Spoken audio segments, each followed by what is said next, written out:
હર હર મહાદેવ, જય રામાપીર। તો મિત્રો, કળયુગમાં જે હાજરો હજુર અને સમરે પરસા આપે એવા શ્રી રામદેવ પીર બાપાના દર્શન કરવાના છે આજે આપણે। તો મિત્રો, રામદેવ પીર બાપાના અસંખ્ય મંદિરો આવેલા છે અને ઘણા જ એના પડસાઓ પણ છે। તો મિત્રો, આપણે વાત કરવાની છે રણુજા ધામની।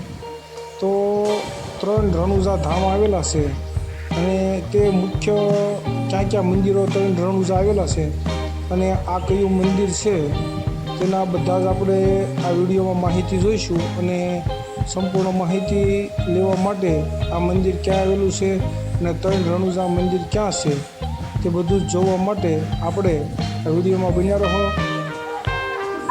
તો મિત્રો, અમારી યુટ્યુબ ચેનલમાં પહેલી વાર હોય તો ચેનલને સબસ્ક્રાઈબ કરો અને આવા બધા ધાર્મિક વિડીયો જોવા માટે બેલ આઇકનને દબાવો, જેથી અમારા આવનારા વિડીયોની નોટિફિકેશન તમને મળી રહે। તો મિત્રો, ચાલો આપણે રણુજા જઈ રામાપીરના દર્શન કરવી અને આ મંદિરની સંપૂર્ણ માહિતી મેળવીએ। જય રામાપીર। હેલો મિત્રો, હું છું સંજય રાઠોડ, તમારું સ્વાગત છે સંજય રાઠોડ બ્લોગ। તો મિત્રો, આજે આપણે આવી ગયા છીએ નવા રણુજા કાલાવડ કહેવાય છે, ત્યાં આવી ગયા છીએ। ત્યાંનો ઇતિહાસ શું છે, ત્યાં શું સુવિધા છે, તે બધું જ એક જ વિડીયોમાં જોઈશું। રહેવા જમવાની અને તેનો ઇતિહાસ પણ શું છે તે બધું એક વિડીયોમાં જોઈશું। તો મિત્રો, આજે આપણે વાત કરવાની છે 3 રણુજા જે મંદિર ક્યાં આવેલા છે તેની આપણે વાત કરવાની છે। કારણ કે રામાપીરના મંદિર તો અસંખ્ય છે। 12 બીજના ધણી જે એક સાથે 12 બીજ પૂરીથી અને 12 જગ્યાએ રામાપીરે પરસો આપ્યો હતો, તે મંદિર પણ અલગ છે અને આ મંદિર પણ અલગ છે। તો મિત્રો, આપણે મુખ્ય મંદિર રણુજા જે આપણે કહેવાય છે તે રાજસ્થાનમાં આવેલું છે અને રામદેવરા તરીકે પ્રચલિત મંદિર છે તે રાજસ્થાનમાં આવેલું છે। અને જે આ આપણે મંદિર જોયું છે તે આપણે ગુજરાતમાં આવેલું છે, જે નાના રણુજા તરીકે પ્રચલિત છે, રાજકોટની બાજુમાં આવેલું છે। જે રાજકોટથી આપણે 55 કિલોમીટર થાય છે, જામનગરથી પણ 55 કિલોમીટરનું અંતર છે અને કાલાવાડથી જે 8 કિલોમીટરની બાજુમાં છે તે આ નાના રણુજા તરીકે પ્રચલિત ધામ છે। અને નાના રણુજામાં પણ 2 મંદિર છે, જે આ છે તે આપણે નવું રણુજા તરીકે પ્રખ્યાત છે, જે 2 મંદિર બાજુમાં જ છે અને 2 મંદિરમાં ખૂબ જ સરસ મજાની સુવિધા છે, તે આપણે આગળ વિડીયોમાં પણ માહિતી મેળવીશું। તો અહીંયા પહોંચવા માટે રાજકોટથી, જામનગરથી અને કાલાવાડથી પણ પ્રાઇવેટ વાહનો, સરકારી બસો, બધી જ સુવિધા અહીંયા ઉપલબ્ધ છે અને તમારે વાહન પણ અહીંયા મળી રહે છે આસાનીથી। તો અહીંયા તમે દર્શન કરવા આવી શકો છો। અને આપણે સુવિધાની વાત કરીએ તો અહીંયા ખૂબ જ મજાની સુવિધાઓ છે, જેમ કે પ્રસાદ માટે વિના મૂલ્યે ભોજનની પણ સુવિધા છે અને નિઃશુલ્ક રહેવાની પણ સુવિધા છે, એટલે રોકાવાનું, જમવાનું બધું જ સુવિધા છે। અને ટોયલેટ, સંડાસ, બાથરૂમ ખૂબ જ વિશાળ પ્રમાણમાં અને ગમે તેટલું માણસો હોય તો ભીડ ન થાય એવી રીતે અહીંયા પબ્લિક હેરાન ન થાય એ રીતનું બનાવવામાં આવ્યું છે અને ખૂબ જ સુંદર મજાની સુવિધા છે। અને બાજુમાં જૂનું અને પ્રાચીન મંદિર તે પણ છે અને ત્યાં પણ સુવિધાની વાત કરવી તો ત્યાં પણ વિનામૂલ્ય ભોજનની પ્રસાદી બપોર અને સાંજ, આ મંદિરે પણ બપોર અને સાંજ બંને ટાઈમ પ્રસાદી ચાલુ જ હોય છે અને રોકાવાની પણ નિઃશુલ્ક સુવિધા અહીંયા ઉપલબ્ધ છે। તો 2 મંદિરે તમને નિઃશુલ્ક ભોજન અને રોકાવાની સુવિધા મળી રહેશે।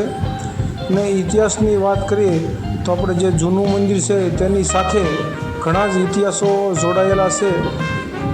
હીરાભાઈનો ઇતિહાસ પણ તે જ મંદિર સાથે જોડાયેલો છે। અને આ જે નવું મંદિર બનાવવામાં આવ્યું છે તે ખૂબ જ સુંદર અને સરસ મજાની સુવિધાવાળું, આધુનિક સુવિધાવાળું બનાવવામાં આવ્યું છે। આ જે આપણે જોઈ રહ્યા છો તે ખૂબ જ વિશાળ પ્રમાણમાં પ્રાર્થના ખંડ છે અને તેની બધી જ દિવાલ ઉપર સરસ મજાના આપણા પૌરાણિક ચિત્રો અને ભગવાન અને ઋષિમુનિઓની પ્રતિમાઓ અહીંયા ચારે કોર લગાવવામાં આવી છે। અને આપણા ઇતિહાસો બીજા પણ છે તેનું પણ ઘણું જ બધું વર્ણન કરવામાં આવ્યું છે. અને જે આપણે ધજાડોન હમણાં જોતા હતા જેની પૂજા થતી હતી તે જગ્યાએ આપણે રામદેવ પીર બાપાના બધા જ પરસા કે રામદેવ પીર બાપાએ તેના જીવન ચરિત્રમાં શું શું કર્યું તે બધા જ પરસાઓ અહીંયા ભીતમાં કંડેરવામાં આવ્યા છે, ચિત્રમાં બનાવવામાં આવ્યા છે. અને આપણા બધા જ દેવી દેવતાઓ અને ઋષિમુનિઓ અહીંયા બે બાજુ તેની મૂર્તિઓ મૂકવામાં આવી છે, ખૂબ જ સુંદર મજાની. તો તમે અહીંયા રણુજા દર્શન કરવા આવો તો તમને એક સાથે બે સુંદર મજાના મંદિરોના દર્શન પણ થાય. અને ઇતિહાસની આપણે વાત કરીએ તો જે તે મંદિર સાથે જોડાયેલો છે તે બીજા વિડીયોમાં આપણે તે ઇતિહાસની વાતો કરીશું. અને અહીંયા તમે દર્શન કરવા આવો છો તો બાજુમાં થોડાક કિલોમીટરના અંતરે જલારામ મંદિર પણ આવેલું છે, તો ત્યાં પણ તમે દર્શન કરી શકો છો. ત્યાં પણ ખૂબ જ સુંદર મજાની સુવિધાઓ છે, જમવાની ને એવી સુવિધા ત્યાં ખૂબ છે. તો મિત્રો આ મંદિરના તમે પણ જો દર્શન કર્યા હોય તો કોમેન્ટ બોક્સમાં જય રામાપીર લખો. અને આ વિડીયો સારો લાગે તો આગળ શેર કરો. અમારી ચેનલમાં પહેલી વાર હોય તો સંજય રાજપૂત વ્લોગ ચેનલને સબસ્ક્રાઈબ કરો, બેલ આઇકનનું બટન દબાવો જેથી અમારા આવનારા વિડીયો તમને આસાનીથી મળી રહે તે માટે ચેનલને સબસ્ક્રાઈબ કરો. જય રામાપીર.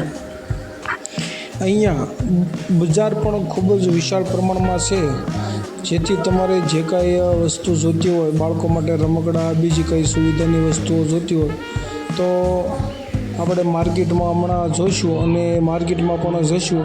તો ખૂબ જ સુંદર મજાની માર્કેટ પણ છે અને સાથે સાથે મંદિર પણ ખૂબ જ સુંદર મજાનું છે. તો મિત્રો એકવાર અવશ્ય મંદિરના દર્શન કરવા આવો અને સુંદર મજાનું રામાપીર મંદિરના સુવિધા અને દર્શનનો લાવો લો. તો મિત્રો આ વિડીયો સારો લાગે તો શેર કરો, ચેનલમાં પહેલી વાર હોય તો સબસ્ક્રાઈબ કરો અને આવા નવા વિડીયો જોવા માટે અમારી ચેનલમાં બન્યા રહો. તો મિત્રો હર હર મહાદેવ, જય રામાપીર.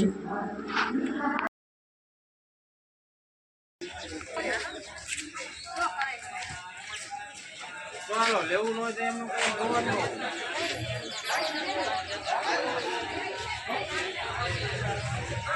દુકાનમાં